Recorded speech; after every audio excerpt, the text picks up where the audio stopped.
Welcome into the Fantasy Football Diagnostics Podcast, where we provide you with your weekly diagnosis of everything fantasy football. Whether it's season-long leagues, dynasty, DFS, or sometimes even IDP, we got you covered all year long.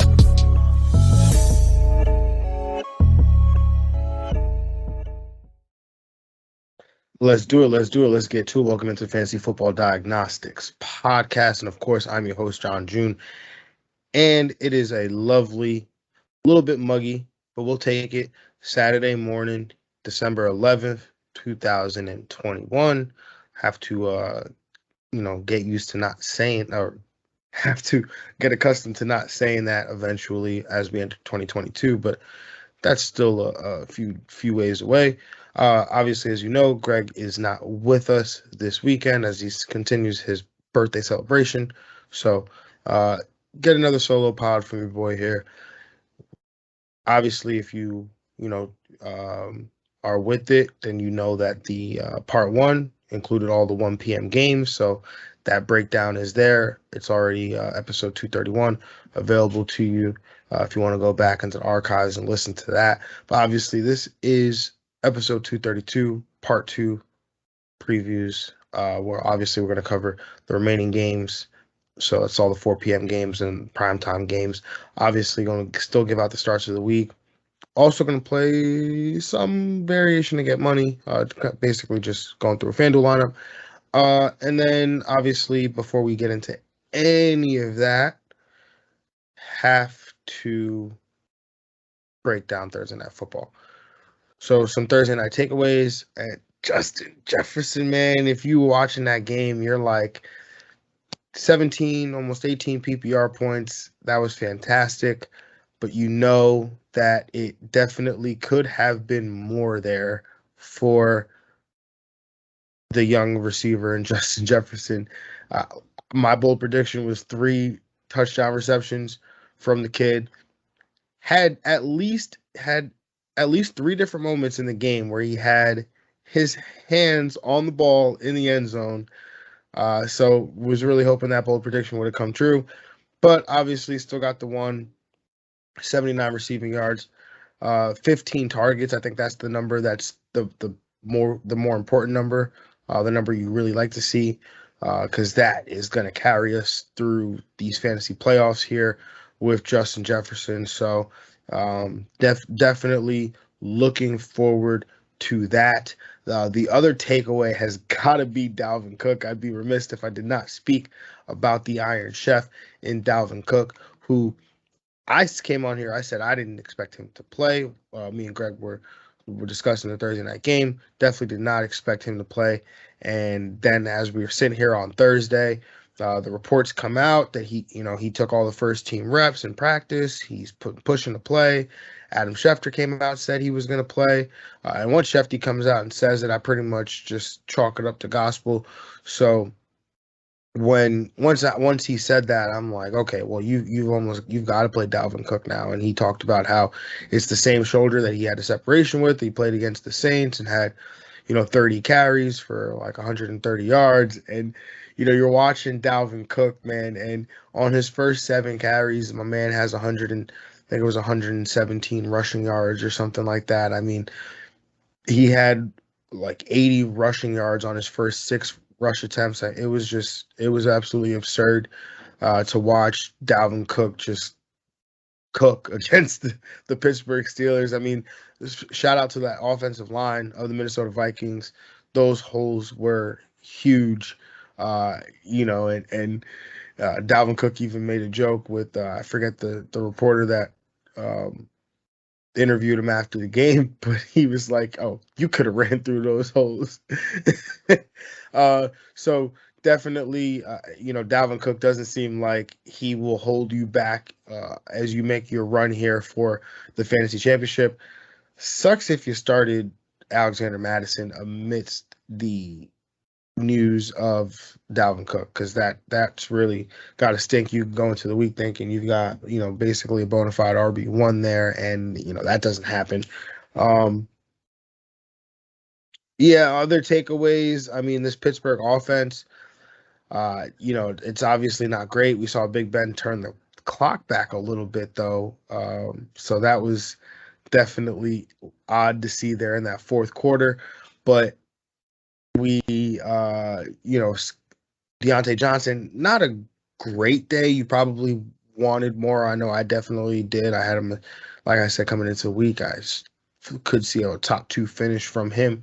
But Chase Claypool, like I said, had a ton of upside, and he showed out with that. Even in a game where he made a myriad of mistakes. I mean, the the taunting penalty, that's stupid. Don't do that.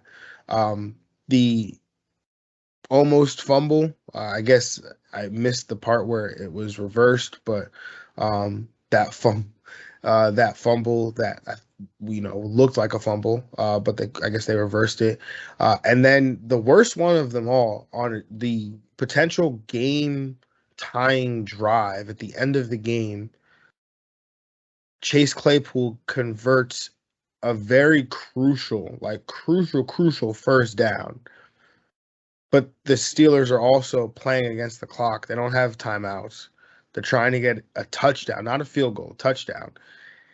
And he wastes valuable time on the clock by celebrating his first down that he just converted. And it's just like, come on, bro. Like, what are you doing? This Steelers wide receiver room definitely is lacking some veteran leadership, because I can't imagine that happening.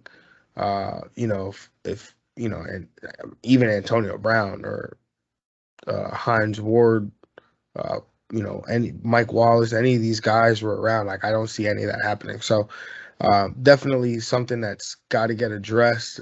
I mean, Chase Claypool said he's got to be better. He's still got some improvements to do, but that was just, I was unfortunate to see from a talented player there. That's the type of stuff that, gets you off the field, loses you opportunities, and it did lose him some opportunities. Actually, in the middle of the game, he actually was benched for a large portion of it, and this is how he overcomes the benching by, or trying to overcome the benching by doing something stupid on the final drive. So that's really it there on that. I mean, Najee Harris, the efficiency is not great. But like I said at the start of the season, at the beginning of the season, we did not care for the efficiency. We cared about the volume, right? We cared about the volume with which Najee Harris was going to touch the football. And boy, do we love that. So that's it with Thursday Night Football. Score 36-28. Minnesota covered. Should have just stuck with my gut there. Kirk Cousins won a primetime game, so now he's 9-17 in primetime football. Getting better, Kirk. Getting better. Let's move on to the games. And the first 4:05 game that we will cover today, the 1-10-1 Denver, or Detroit Lions rather, traveling to Denver to take on the 6-6 Denver Broncos. This game has a 42-point total, where the Denver Broncos are 8-point favorites. In this game is there's no weather concerns in this game, actually, surprisingly. Mike Boone, the running back, he is him along with safety PJ Locke, along with safety Tracy Walker on the Denver side. They're all out with COVID. Tracy Walker actually plays for the Detroit Lions, so he's out with COVID there. Melvin Gordon, he's questionable with the hip and the shoulder. But Tracy Walker and Jamal Williams on Detroit, they're both out as they're placed on the COVID IR list. DeAndre Swift is out with a shoulder injury. TJ Hawkinson is doubtful with a hand. On the defensive side of the ball, Jalen Reeves-Maybin out with a shoulder, and Julian Okwara is out with an ankle. In this game here, I'm going to take the under. I'm going to take Denver to cover the 8 points. I'm going to take Denver to also win this matchup here. Hoping on the Denver side that Javonte Williams gets RB1 treatment again. I mean, he's been so close all year. We saw the treatment that he got in week 1, or previous week, last week, without Melvin Gordon. We've seen him be productive even with Melvin Gordon. We've just wanted more opportunities for him. So, you hope that a Denver team can lean on their second round pick here, the guy they traded up for, and kind of just pass this torch to Javonte Williams in a phenomenal matchup here. So, I mean, if he can get the same treatment he got last week, I think a top 5 finish is definitely in the range of outcomes. But it's also possible that we get some veteran deference here, and that Melvin Gordon maybe doesn't assume the total 50% role, but maybe he can get, still get into that 30-40% of the timeshare there. On the wide receivers, I like Jerry Judy to have a nice game here against a weak Detroit secondary. Don't think there's I'm not taking a shot on Tim Patrick. I'm not taking a shot on Cortland Sutton. I just can't until the volume share turns around, the target share turns around. I'm trying to get some wins here. So Jerry Judy, again, wide receiver 2 flex option there. He hasn't been great either. A tight end, I don't think there's much of a difference between playing either of these tight ends. Noah Fant, honestly, is, I think we had this conversation, with Greg on Wednesday. Think that I would play Ricky Seals-Jones over Noah Fant at this point. I mean, it's really tough here trying to, there's just this offense is just so diverse that there's no real in the passing game, that there's no real one true weapon to really have, right? And it's not like it's the Bucks or something where this passing offense is what carries this team, where it's a large portion of the offense generated. It's not. So with that being said, I'm really going to stay away from this passing game, with maybe the exception of Jerry Judy outside of DFS. On the Detroit side, Jamar Jefferson probably gets the lead role here. I think he could probably make something happen. I like the back. I like the player. The situation is not totally great, but the matchup's not terrible either. Detroit, or Denver rather, has been relatively weak run defense here. And then there's also Godwin Beckway. He is a pass catcher, so he actually has some intrigue in deeper leagues, deeper PPR leagues, especially. If you're looking for a cheap option in DFS, he also makes some sense there.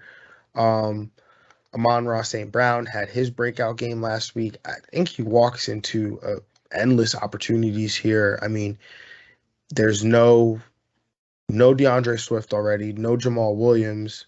There's no what's that guy's name? No TJ Hawkinson.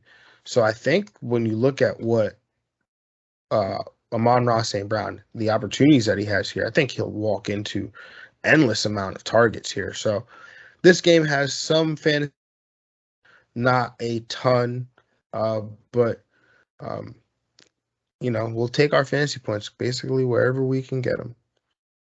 Moving on to the next 405 matchup, we've got the 4-8 New York Giants traveling to Los Angeles to take on the 7-5 LA Chargers. This game has a 44.5 point total, where the Chargers are 10.5 point favorites. I'm not used to talking about this game without like Phillip Rivers versus Eli Manning and like the trade and all this stuff. So this is kind of weird. But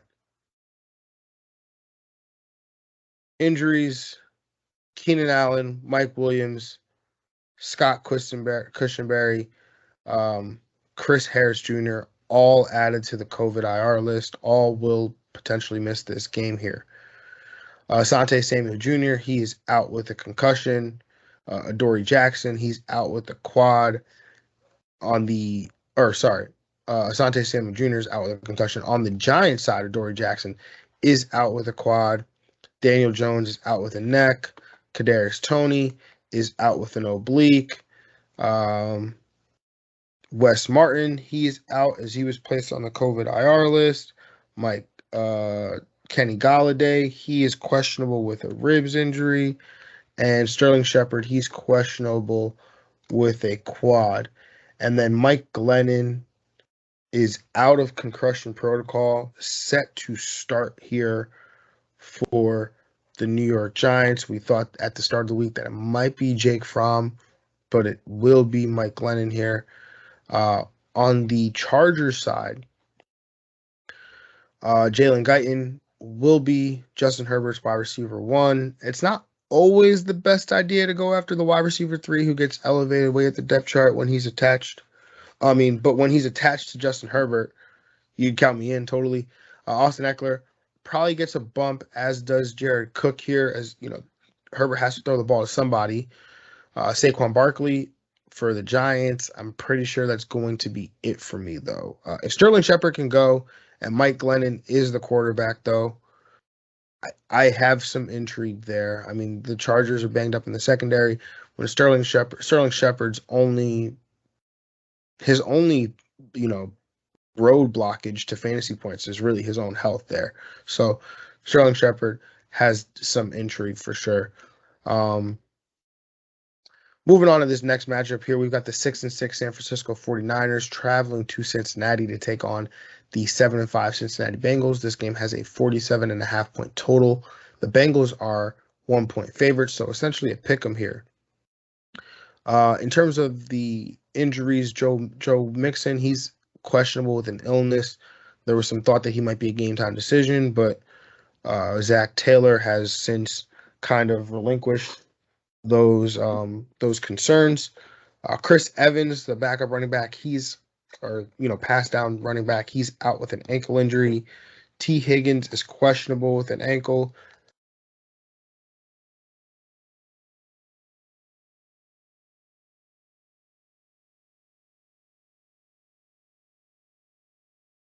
T. Higgins is, like I said, questionable with an ankle. And then on the San Fran side, Elijah Mitchell, he's out with a concussion.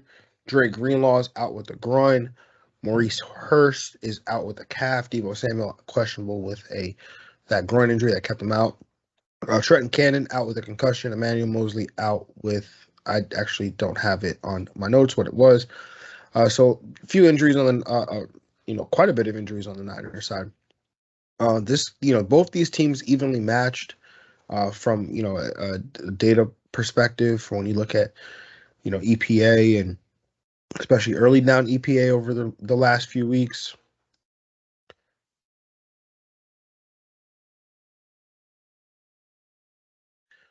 Especially early down EPA over these last few weeks. So it's really tough. I mean,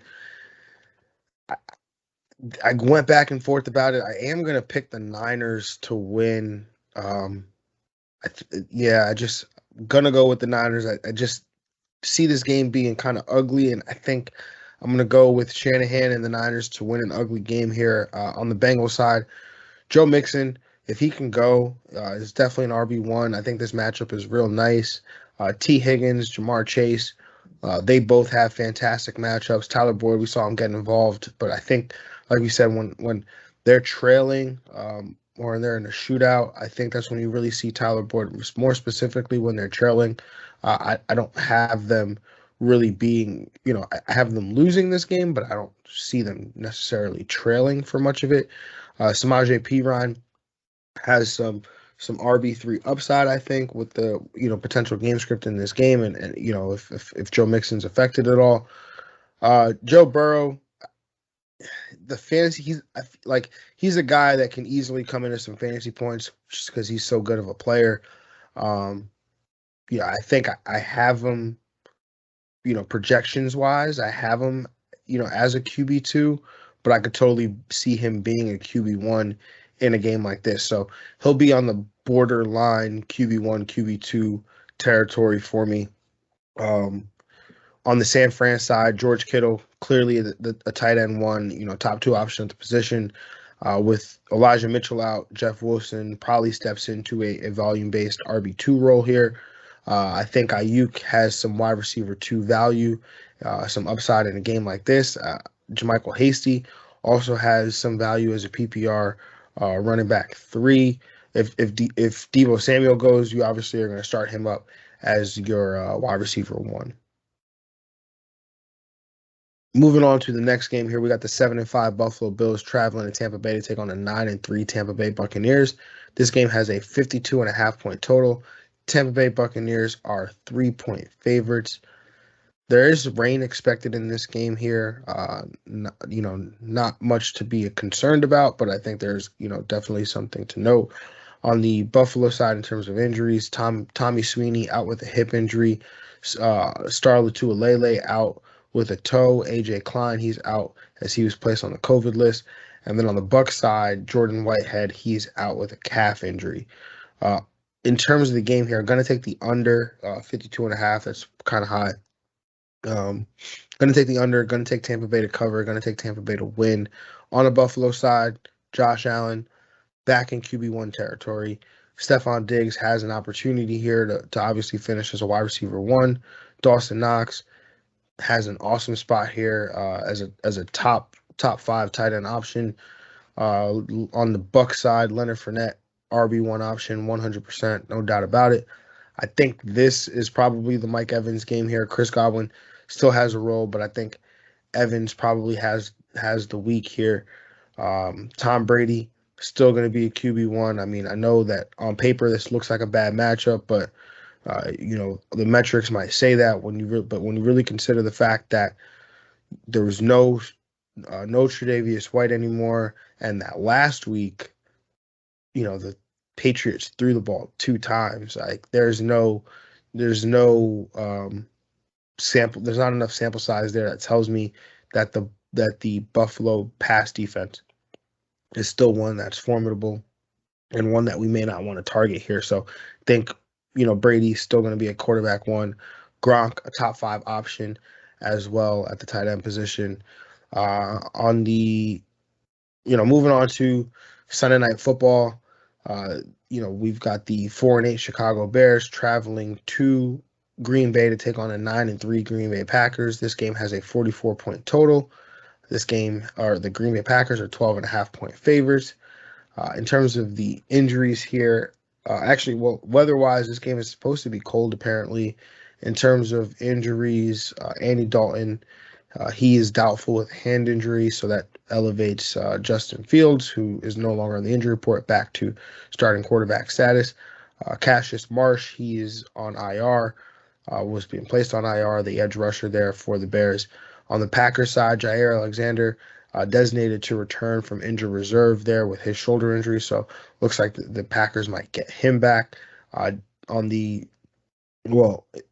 for the Packers, David Bakhtiari, he is out with a knee injury. So in terms of the game here, going to take the over. I'm going to 44 points. Both these teams, little divisional game. The Bears are 12.5-point dogs. Going to take the over here. Going to take the Bears to cover. Going to take the Packers to win this game here. On the Bears side, love Darnell Mooney again this week. I mean, if Jair Alexander does go, that does, does maybe lessen the upside there. But I think that, the target volume should still be there. Allen Robinson is supposedly healthy. Not going to go there. Justin Fields has all the upside in the world to be a QB1. Think he gets it done this week. David Montgomery, RB1 or 2, I think in this matchup, in this game. I mean, 12.5-point dog. Justin Fields is at quarterback, so might not see the target volume again that he was seeing.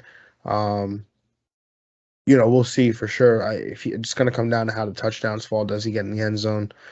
Cole Kmet, borderline tight end 1 here against the Packers there. On the Packers side, Aaron Rodgers, top 3 option. I mean, the man does own the Bears. A.J. Dillon and Aaron Jones going to make a 2-man backfield here. I think both will have roles as RB2s. Devontae Adams, definitely a wide receiver 1. This matchup here is awesome. The Bears have been terrible against wide receivers, and Devontae is he's one of the best wide receivers in the game. So love that. MVS has some wide receiver 2 appeal, given the matchup here, which, against the Bears as well, has actually seen 25% of the targets there from Aaron Rodgers. There's no Randall Cobb. So MVS definitely has a ton of upside here. Moving on to Monday Night Football, we've got the 8-4 LA Rams traveling to Arizona to take on the 10-2 Arizona Cardinals. This game has a 51.5-point total. the Arizona Cardinals are 3-point favorites here. In terms of the injuries on the Arizona side, Chase Edmonds is designated to return from injured reserve. Seems like he will go on Monday.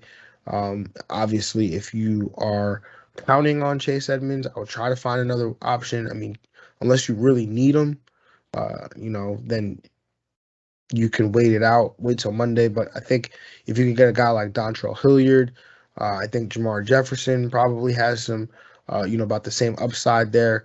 Given Chase Edmonds coming back to a backfield that is probably going to continue to be led by James Conner for some time.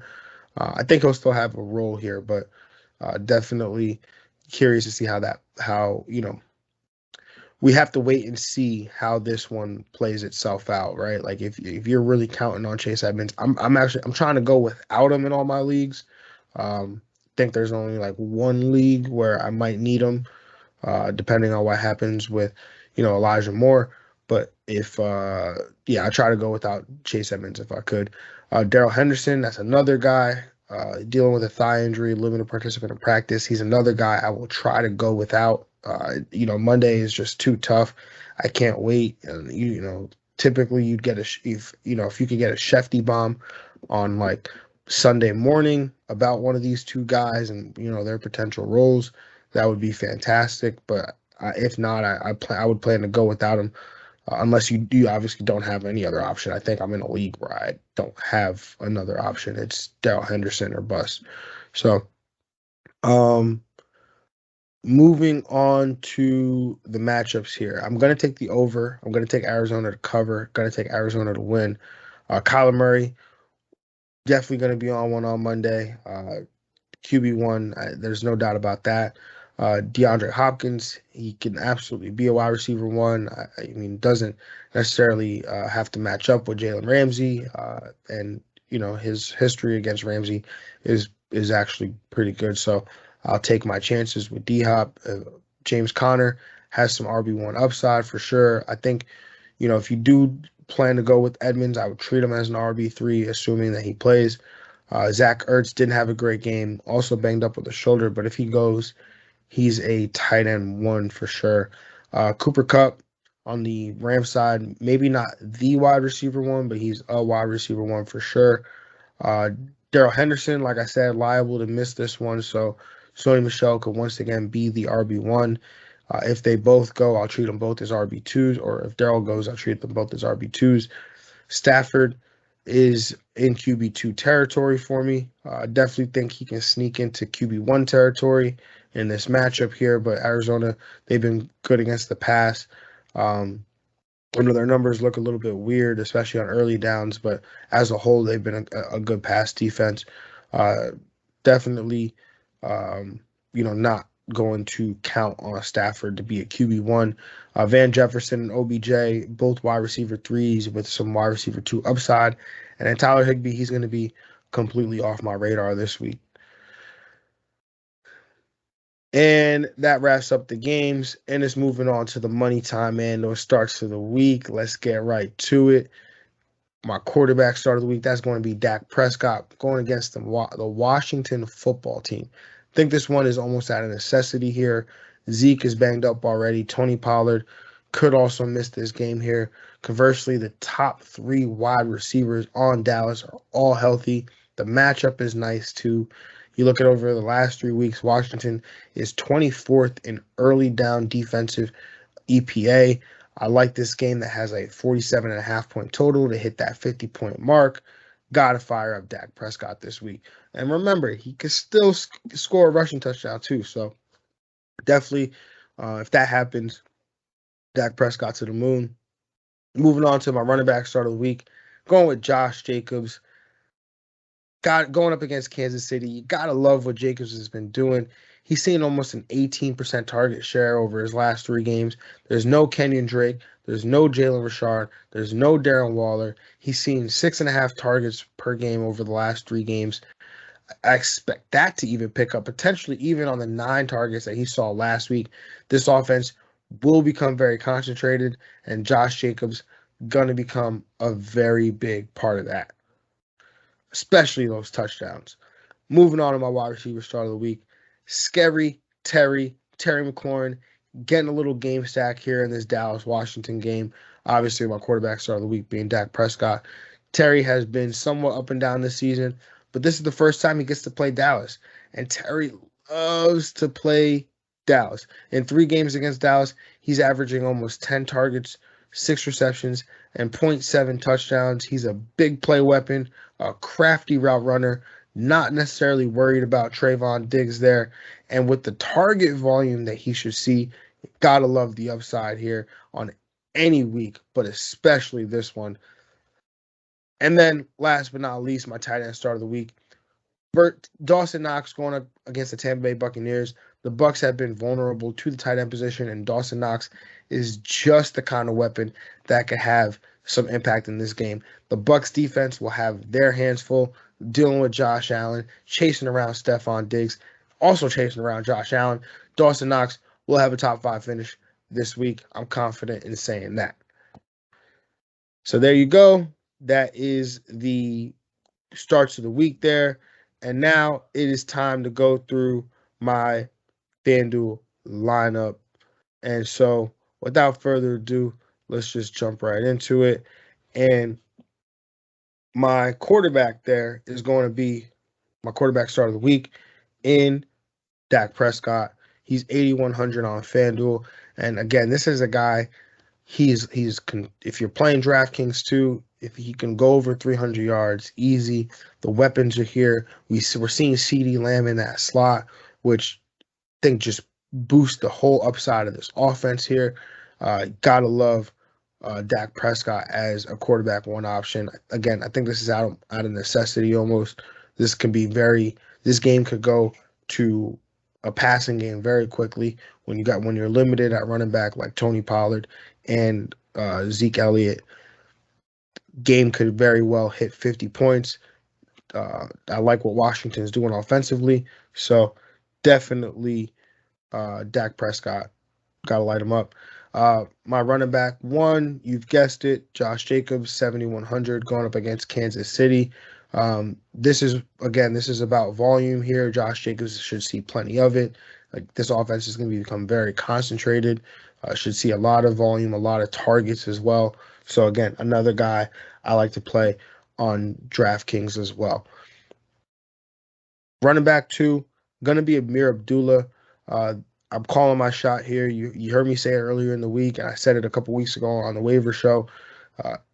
If I had to put my money on it, Amir Abdullah is probably going to be the guy here. He's been getting more opportunities than Chuba Hubbard over recent weeks. Now, we don't know if that's because they think he's a better complement to Christian McCaffrey than Chuba Hubbard was. Will he continue to fill that role? Do they just see Chuba Hubbard as the direct backup to Christian McCaffrey? That's something we'll have to find out for sure. But Amir Abdullah, he's 5,200. He's been outproducing Chuba Hubbard in recent weeks. So even when McCaffrey was healthy, rather. So, with that price discrepancy, I'm gonna go with Amir Abdullah for 5,200. My first wide receiver here, I'm going with CeeDee Lamb. I got to get the stack. CeeDee Lamb and Dak Prescott. I've been talking about CeeDee Lamb being a guy here who can be in the top, who's going to fit and play in the slot, probably have 100 receiving yards and whatnot. So that should be easy money there. Moving on to my next wide receiver, Terry McLaurin. My wide receiver 2, 7,100. Again, he's my wide receiver start of the week. Getting this game stack, which if you've been listening to me for a while, like to get these game stacks in my FanDuel lineups or my DFS contest. So Terry McLaurin, people might shy away from Trayvon Diggs here. Terry McLaurin's recent production. I'm not. Give me all the Terry McLaurin I can get. My third wide receiver, I had to find a way to stick him in, and Amir Abdullah definitely helped to get this done, as well as the next guy who we'll talk about in a little bit. But Tyreek Hill, man, I said it earlier in the week. I think Mahomes is going to probably be the QB1. I've got him ranked that way. He's got Vegas. We talked about how he kills Vegas. Well, when those big Mahomes weeks, they're usually correlated with those huge Tyreek Hill weeks. So this is the way of me getting a piece of Patrick Mahomes here without actually having to pay up to go get Patrick Mahomes, get to play Dak Prescott, but also who's, a little bit cheaper, probably has the same upside, similar upside. But on the off chance Mahomes does go berserk, I do have Tyreek Hill. So I'm kind of playing the probability here. We're playing the game of DFS where if, even if Mahomes is highly, even if he does play really well, I can compete with some of these Mahomes Hill stacks because I've got if the Dak CD Lamb stack hits. So part of the reason I was able to get to Tyreek Hill at 8,700 and have three receivers that are over 7,100. My tight end here, I wanted to go Dawson Knox because he's obviously my start of the week, but I'm a value-based fantasy player. It's all about value for me, and that includes especially DFS when we're talking about, it's like fake money that you're buying these players with. You're paying these players with, I should say. Ricky Seals-Jones, 4,500 on FanDuel. The matchup is decent against Dallas. I mean, it's a good matchup, I should say. I think he's a top 7 option at the position. We know that, again, this passing offense becomes very concentrated between that tight end 1 and Terry McLaurin, and essentially the running back. So Ricky Seals-Jones will definitely have his opportunities here to make some plays. Was not on the injury report on Friday, got a full practice in. So, you got to love that. And then, so my flex here, I'm going with Javonte Williams. I'm going to call my shot here, 6,700.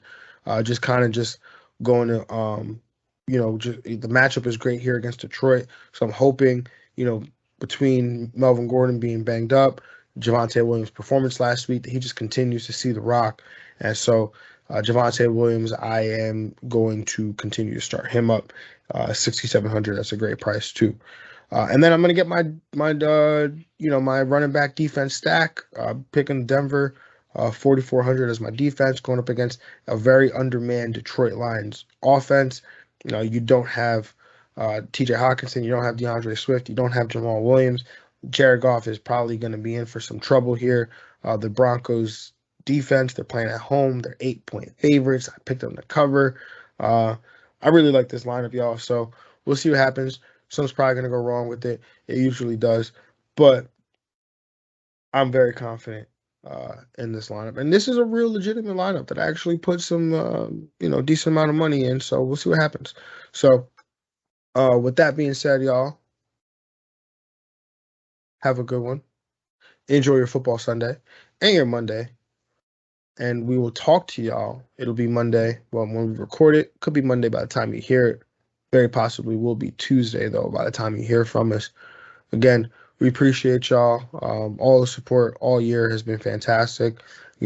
All that we could ever want is to help you not just get to your fantasy playoffs, but also get to your fantasy championship. So if we've done that for you, just reach out to us, let us know. Or just, even if you have a way to tell us personally, if you see us out on the street, just tell us, hey, you helped me get to my fantasy championship or my fantasy playoffs. I appreciate it. Whatever it is, however we've done it, just let us know. It would mean a lot to us. But with that being said, y'all, we appreciate everything. Just keep vibing with us. And we're just going to get you to that fantasy championship, y'all. Have a good one. I'm out of here. Peace.